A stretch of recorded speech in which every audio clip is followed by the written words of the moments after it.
Checking out the Shade 45 Spotlight Special. Exclusively on Shade 45. Shade 45, we are back. This is the Shade 45 Spotlight Special. Yes. Spotlighting, of course, Bad Meets Evil. We just heard Fast Lane. Now we're going to get into a song that makes complete sense about the two of you getting back together in a non-intimate way, of course. There's so many eroticisms going on in this fucking interview. I think I might have actually said a couple myself, man. We got to go back and like really listen. Evaluate? Check some of this shit out, or leave it in and loop it. One of the two. Hey. Hey.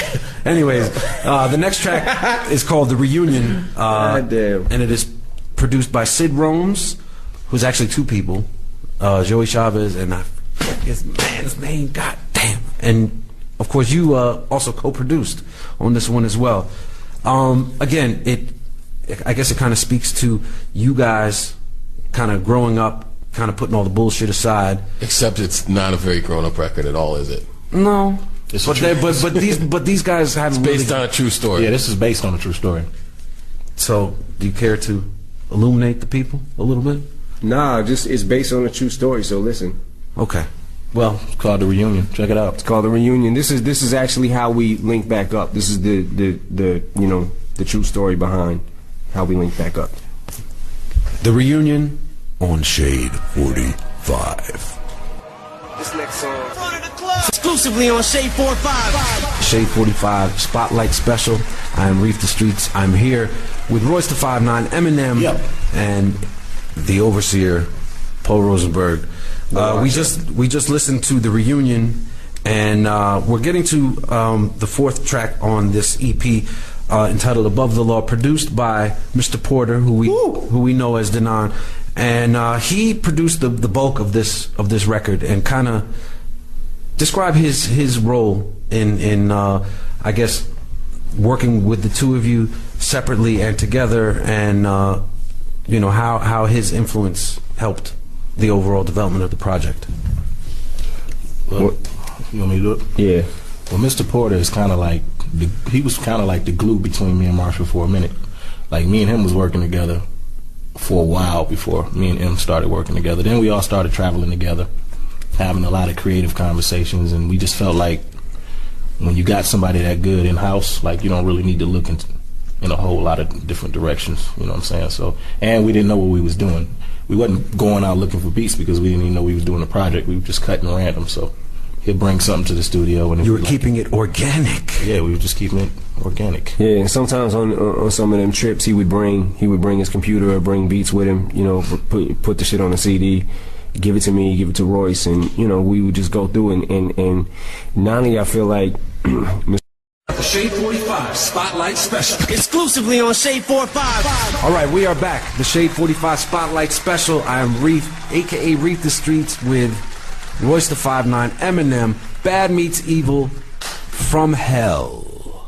No. No. Hell, the sequel. Hell, the sequel. My bad. I'm This thinking of that guy. movie, the slasher Jack the Ripper movie, From Hell. Anyways. It came out 10 years ago. I know. I'm dating myself yet again. Hey! Hey! Now, this next track I actually heard in its infancy, so to speak, and I guess it talks about what you were telling us before, Royce, about how you and Denon were working together independently, kind of sketching ideas out. And I remember you playing this song for me. I think it was at the Not Afraid video shoot. Oh, you talking about I'm on everything? Yes, I'm on everything, and it's a crazy Mike Epps sample, and let's talk about it real quick because it deals with substances. And how did you get everybody to sign on? So This was the record that Royce brought me. This was the one exactly. you brought me first. This was the record that Royce brought me first, and he played it for me, and I heard the hook, and I liked this verse, but I was thinking, like, how in the fuck am I supposed to, what would I say on this? You know what I'm saying? So I had to just, like, throw caution in the wind on it. I had to just sit with it for a second and, like, oh, okay.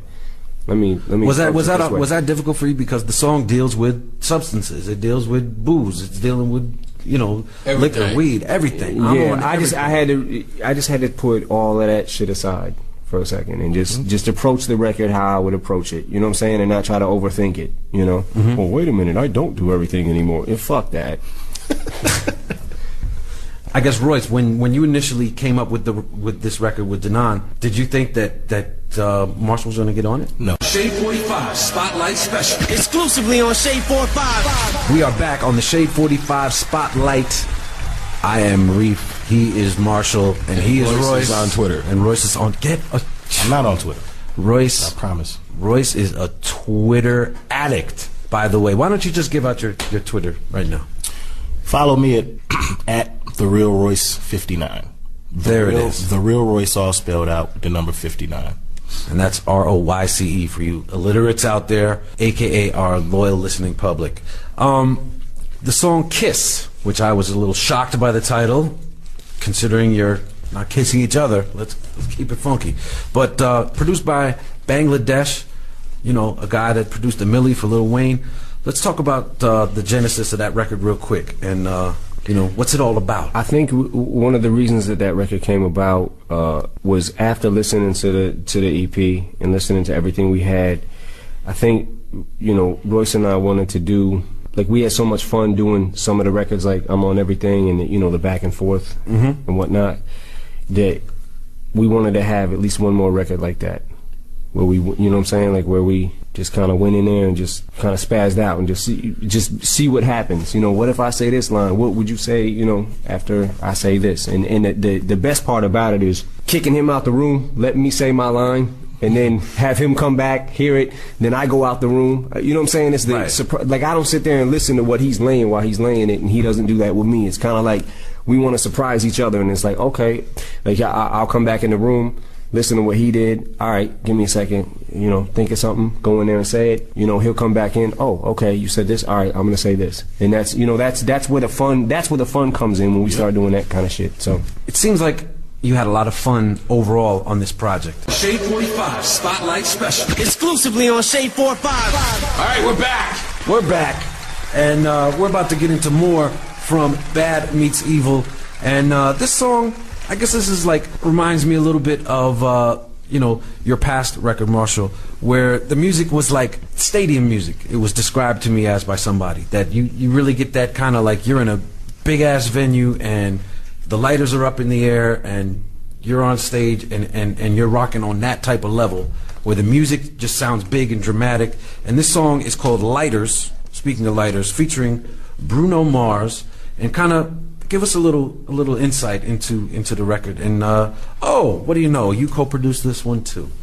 What do you know? What do you know? As well as Bruno Mars. Yeah. Yeah, Bruno Mars is incredible, man. Like, Yes. he's, you know, ever since, like, I think the first time I heard him was on the B.O.B. record. And then from there, I started, like, really kind of doing my research and, like, really checking out shit that he's doing. And the dude's an incredible talent. You know what I'm saying? Like, the way he sings and some of them notes he hits and shit, he's fucking sick with it. So we had the original beat, didn't have him on there. But there was a kind of a guideline chorus, or how would you say it? Kind of like a rough chorus on there at first.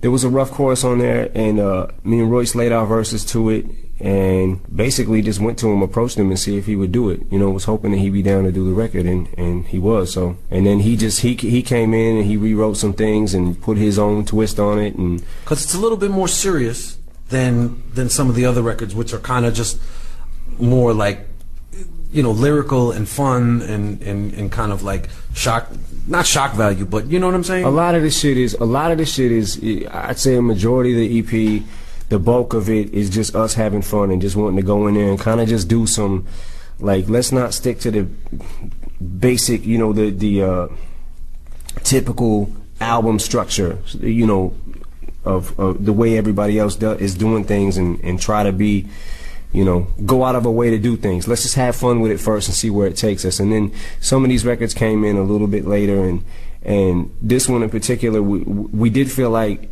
we don't want. Only by Eminem Addicts. Subscribe.